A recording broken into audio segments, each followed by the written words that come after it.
আসসালামু আলাইকুম রহমতুল্লাহি ওবরকাতু। দেখেন ভাই, এই যে একটা লেবু গাছ,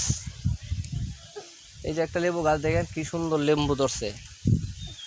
এই যে এবার রমজানের সময় কিন্তু একটা লেবুর দাম খালি এই চারটা লেবুর দাম 100 টাকা 150 টাকা পর্যন্ত বিকছে।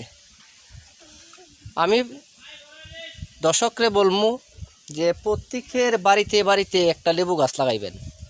এই যে আমাদের বাড়ির পাশেও কিন্তু লেবু আছে, এই যে দেখেন লেবু, কি সুন্দর লেবু।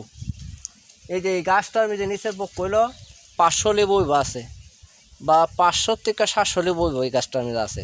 এই যে কত সুন্দর লেবু, এই যে লেবু, কত সুন্দর লেবু। আপনারা প্রত্যেকের বাড়ি বাড়ি একটা লেবু গাছ লাগাইবেন। প্রত্যেকের বাড়ি বাড়ি লাগাইতে পারলে খাইতে পারবেন, আর বাজার থেকে আর লেবু কিনুন লাগতো না, বুঝছেন নি? যে দাম লেবু, এই দামে লেবু খাইয়া পুষতো না। আপনি প্রত্যেকের বাড়ি বাড়ি একটা লেবু গাছ লাগাইবেন। কি সুন্দর লেবু ধরছে, আপনার দর্শকে দেখবেন। এই লেবুর ছবিটা আমি ছাড়ছি, দর্শকে দেখে আনন্দ পাইবেন, ফলো রাখবেন। আসসালামু আলাইকুম ওয়া রাহমাতুল্লাহি ওয়া বারাকাতুহু।